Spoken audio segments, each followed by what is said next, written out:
So next up on the podcast, we have a submission from Tingle. John. Tingle. John. Whatever, he's both. Anyway, we have a submission from Tingle John. about the timeline. And he's focused in a little bit on Link's Awakening. So we'll head over to Tingle for that. John. Hey there guys, John here from Zelda Dungeon, also known as Tingle on the Zelda Dungeon forums. I'm not on there very often, but if you want to add me, you can do.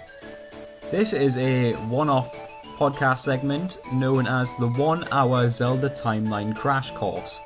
And basically what this is me spending an hour looking at a segment of the Zelda timeline theory and kind of giving my own thoughts on it, telling you about what I've learned.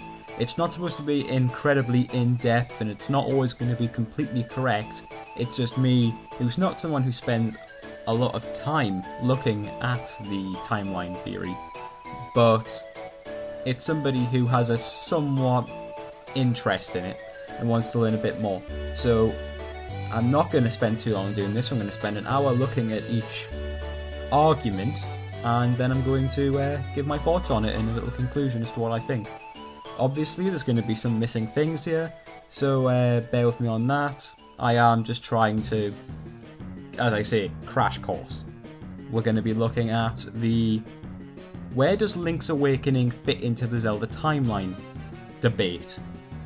Now, I know this is quite a hotly disputed one, or at least it used to be. I checked the Zelda Dungeon forums and there's quite a lot of debate as to where this goes in the timeline.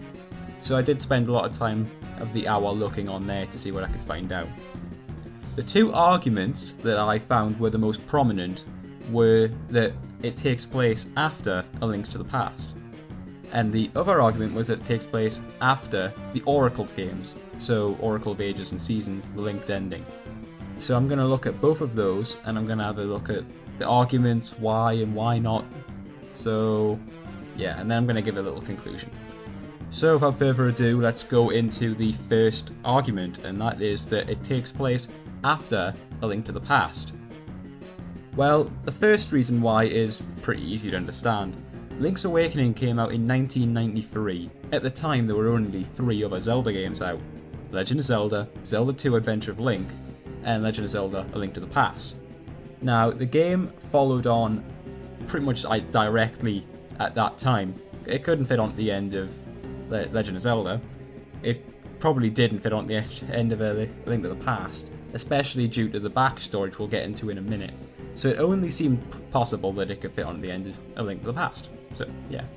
On top of that, the artwork and graphic style were very similar to that of A Link to the Past. Now, I did mention the backstory, and the backstory mentioned that Link was on his travels after defeating Ganon. Now that's a very, very summarised look at the backstory. It's quite a long backstory for the manual, but we're just going to keep it at that, which already rules out it taking place after Adventure of Link, because he didn't actually fight Ganon in that game. So yeah. Now that's actually another reason why people believe that it takes place after Into the Past instead of the Oracles. Because, apparently, after he saves Hyrule by defeating Ganon, he goes on his travels, which ends up as a Link's Awakening. So, in A Link to the Past, he defeated Ganon and saved Hyrule. But he didn't do that in Oracle of Ages Seasons, did he? Well, that's where the other side of it starts to come in. Now, at the end of the Oracle's Link game, Link is seen sailing away on a sailboat. At the beginning of Link's Awakening, Link is seen sailing on a sailboat. So that's obviously where the first connection came from. Again, the graphical style and the artwork is again similar to Link's Awakening, so again there's the link there. But getting back to what I've just said about Ganon and saving Hyrule. Now, people say that this is very spoilerish, by the way. So people say that Link didn't save Hyrule in the Oracle games, and they say he didn't defeat Ganon.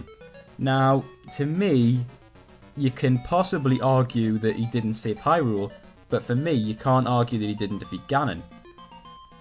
People say that it doesn't count that he defeated Ganon in the Oracle games because it was like a half-revived Ganon. He was just a mad monster. He had absolutely no rational thought whatsoever. He was basically half-baked, basically. So that's obviously not a huge threat, and he doesn't count. Now, I don't know if it's just me, but if you defeat Ganon, you defeat Ganon. It doesn't matter if it's like half of Ganon. It doesn't matter if it's Ganon's pinky finger. It doesn't matter, you beat Ganon. Now, saving Hyrule, I'd also dispute that Link does in fact save Hyrule in the Oracle games. Look at it this way. Let's go back in history. Hitler, yeah, this seems very off topic, but Hitler was a threat to the US, to England, to France, etc. Hitler, yeah, there's a bit of a difference. Hitler actually did take over France. But why does that not mean that he would then be a threat to England, or to the US, or Poland, or whatever? Of course he's a threat. If he's taken over an ally, he's a threat.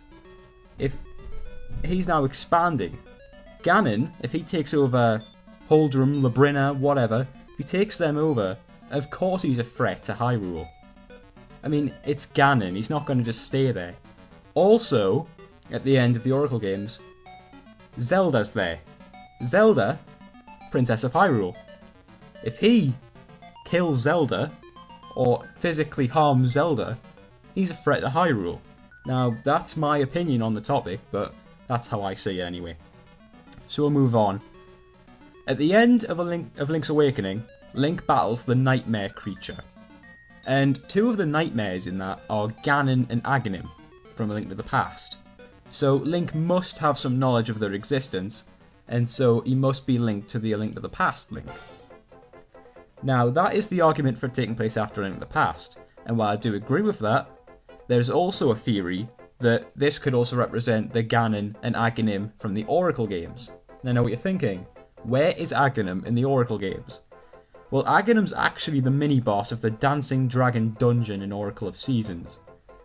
Now, that really is kind of clutching at straws, but it does seem a bit weird that they chuck Aghanim into the game just to have Aghanim in the game. Now, maybe they're trying to breach the gap, but it seems a bit of a weak connection, and I would sort of agree with the whole idea of it being more focused on A Link to the Past. Because I honestly don't believe they had a Zelda timeline theory until probably about Wind Waker. Anyways, the next point that people come up with there on that topic is that maybe the Oracle games link directly to Link's Awakening, but also link to A Link to the Past, as all three of them have the same link. Now, this would make sense for what I've just mentioned, because then that link would have knowledge of Aghanim from A Link to the Past, and Ganon. But there is a problem with that. In the linked ending to Oracle of Ages and Seasons, Zelda is there, and Zelda sees Link, and Zelda seems to have absolutely no idea who this hero is. She has no idea who Link is, so therefore it seems incredibly unlikely, unless she's under some sort of traumatic distress disorder. I have no idea, but that seems a bit far-fetched for a Zelda game. She can't have forgotten him that early.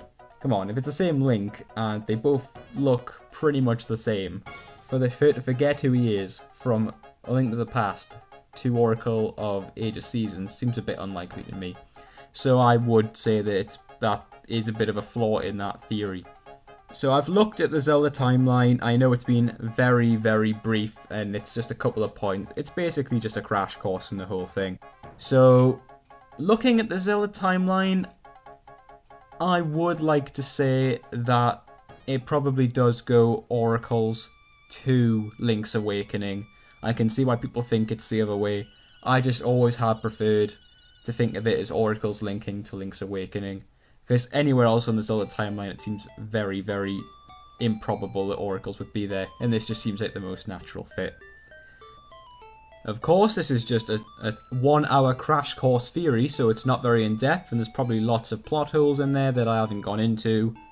But this is all for debate, so if you want to talk about this further, then check out the comments below and the forums. See you later, guys. Thank you, John, for your crash course on how Link's Awakening joins into the timeline. Tingle. John. Tingle! It's John. Anyways, guys, I'm not gonna let Din talk anymore, and we'll talk to you guys in a second with the next segment.